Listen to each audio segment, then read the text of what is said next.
Hi, my name's Ren, I'm 26 and I suffer from Lyme disease and ME, and this is Lyme disease and ME awareness month, so I thought I'd start making videos again. I used to, and I stopped because I got too depressed with how little progress I was making, but you know what, I want to be part of the wave of change because it desperately needs change, man. I go to my doctors at the moment and they can't treat me. All over the world people are suffering. If you just start searching, like if you're a normal person and hasn't even heard about this, go into the support groups and you'll see the multitude of the amount of suffering that people are going through. For me to even be here talking to you, I'm on countless medications, drugs, supplements, very strict diet, just to function, and even with then I feel like crap every day. I woke up feeling like I haven't slept. My brain sometimes just doesn't work. I've got pain constantly in my legs, my feet, and the difficult thing is because it's not visible on here, like because I haven't got a broken arm or because I haven't got some sort of horrible rash or something, it's very much just inside, and people with things like MS or ALS and things like that will be able to relate to that. But the reason I'm making this video is in the light of recent events that since I've been sick, I was given the diagnosis ME for years before the doctors realised I did have Lyme disease, and since I've been diagnosed, every single person that I know who had the diagnosis ME who then went on to get tested for Lyme disease turned out positive for Lyme disease. So it begs the question, is ME actually Lyme disease? But I'm not sure, is the answer to that. Maybe it's not, but one of the things, the crucial thing above all of that is that regardless of whether it's ME or if it is Lyme disease, there's not nearly enough research being done. People are left being to suffer, and I will not sit by and watch this happen for my whole life, where the medical community just ignores the fact that people are dying. Like, I can go to my doctor and they'll give me a couple of weeks of antibiotics and then that's it. If my symptoms persist, maybe I'm given emotional support to try and deal with the fact that I feel like crap all the time. But if you look at the figures of the amount being spent on Lyme disease or ME, they're minimal in compared to other illnesses, and yet Lyme disease is one of the highest, fastest spreading diseases on the planet at the moment.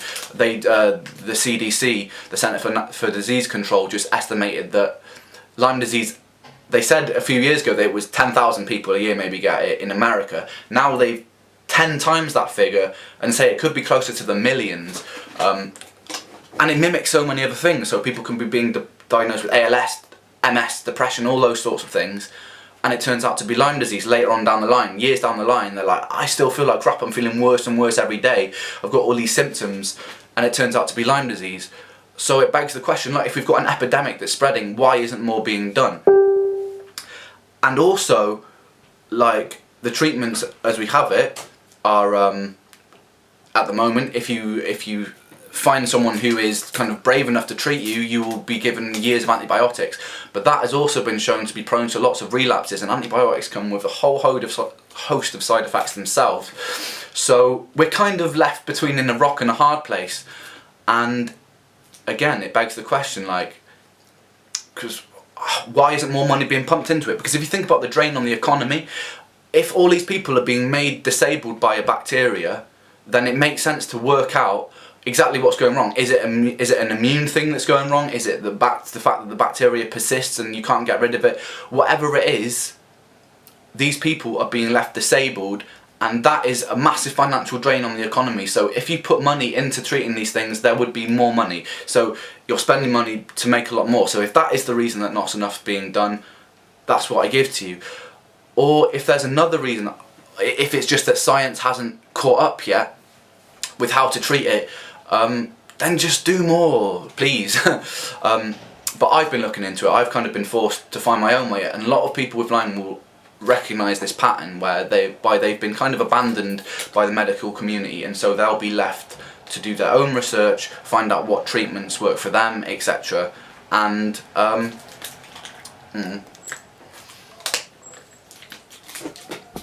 they have to kind of make their own way. I've been looking into Lyme disease quite a lot, and there's a few things that jump out at me. So Lyme disease is Borrelia causes Lyme disease. Borrelia is the bacteria, and it's a spirochete in the same family as things like leptosporidia and syphilis and things like that. I haven't planned this video, so forgive me if I pause and things, because this is just from what I know, and I'm just thought I'd just speak out loud. But so Lyme disease gets into the body, and it sheds these things called outer surface proteins, lipoproteins, and what they effectively do is they modulate the immune system to ensure that the immune system doesn't attack Lyme disease, Borrelia, and so it can persist. Why that's crucial is because what it does is it can also switch off an antibody response, and all the tests that we've got looking for Lyme disease tests for antibody responses, which means we're basically, it's not that the tests aren't effective, that people aren't being diagnosed, it's because we're looking for something that isn't even there in the first place, because it's being dampened, the immune system is being switched off. There's countless research papers which, if anybody wants to get in touch and ask me for these, I can link you to them. So it begs the question, why are all the medical establishments testing for antibodies if there are countless scientific papers, even by members of the IDSA, the CDC, which prove that antibodies can be switched off? I mean, this has been proved in humans, it's been proved in animals. So we're essentially looking for something that's not there, which means that a lot of people are given misdiagnoses and a lot of people are left to suffer. Also, if there was the Lyme vaccine, which was put onto the market in the 90s, which got taken off the market because people started reacting adversely to it. That vaccine itself contained outer surface protein, OSPA, to try and make the body be able to recognise Lyme and deal with it effectively. But then what happened is people started getting sick with the same sort of symptoms that people get when they get Lyme disease, like late stage Lyme disease that's been untreated. And what that suggests is that what's going on might not necessarily be directly to do with the bacteria, but it's actually more to do with an immune suppression, kind of like AIDS, where your body just becomes so suppressed that all these other infections can start building up and make you sick, and you just carry it along with these, and they start stacking up like bricks, and you have to carry these things along with you. So then it begs the question, a lot of these Lyme protocols are very antibiotic based, completely antibiotic based, some of them, which means that what's essentially you're doing is you're getting rid of the thing that maybe caused the problem in the first place, but the after effects, which is the immune dysfunction, that isn't being dealt with at all, and that's the thing that really needs to be dealt with. I mean, with AIDS, we have actually made so much progress in that people with AIDS can live a relatively normal life and feel relatively okay. Obviously, the word relative is important there, but the same isn't being done to that extent for Lyme disease, and it desperately needs to be. Because we're not dying on the doorsteps, I think that's the reason that it's not happening.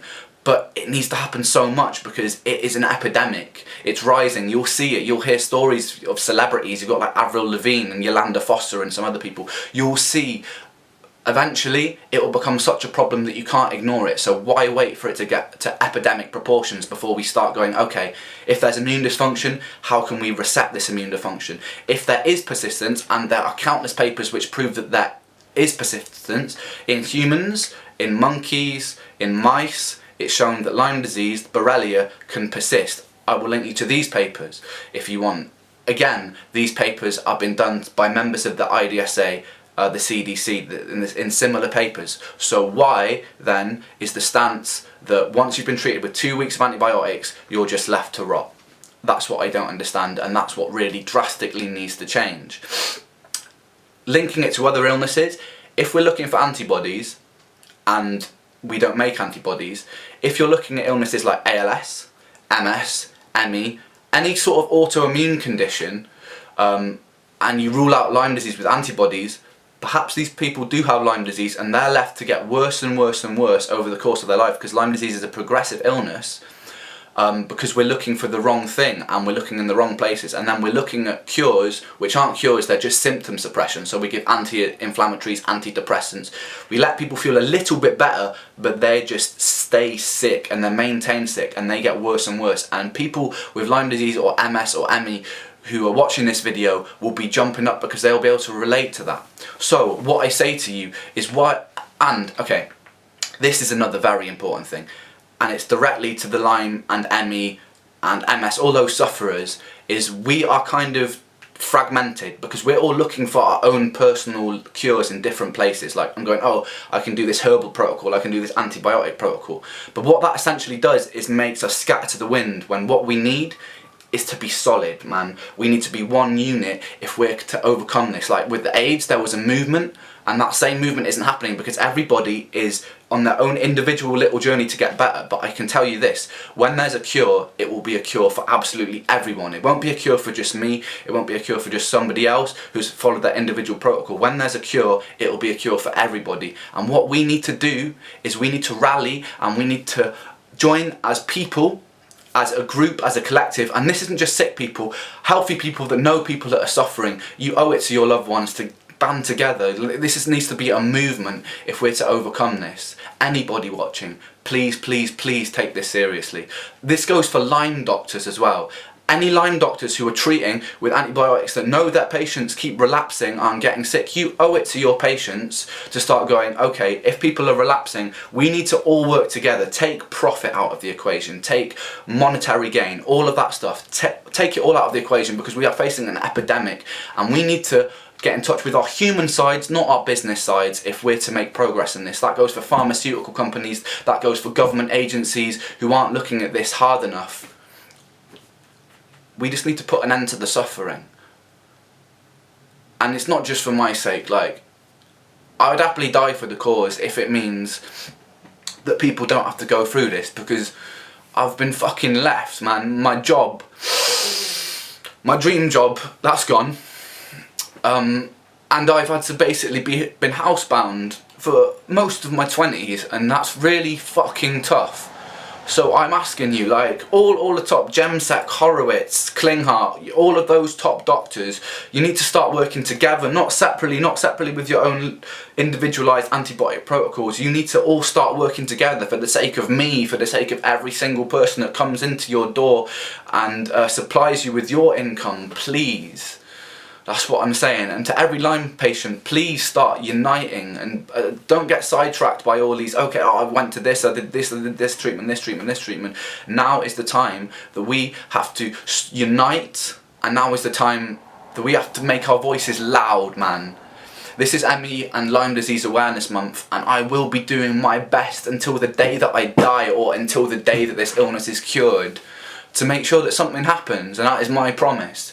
So I want the same promise, you know, from like people like Keith, I've forgotten how to pronounce his last name, but KDM, all of you people who are looking at Lyme disease, from the CDC, the IDSA, all of you people who are looking at it, you owe it, regardless if it's post-treatment Lyme disease or chronic Lyme disease. I know there's a lot of debate between those two things. The outcome is the same. Patients are suffering because of something, and it could be to do with an immune cascade. That means that people are becoming immune tolerant, which means that a lot of other illnesses and infections are suppressing them, like AIDS. Whatever, regardless of the terminology or the actual disease mechanisms itself, the most important thing is we start pouring efforts into creating global relief from this now. Thank you.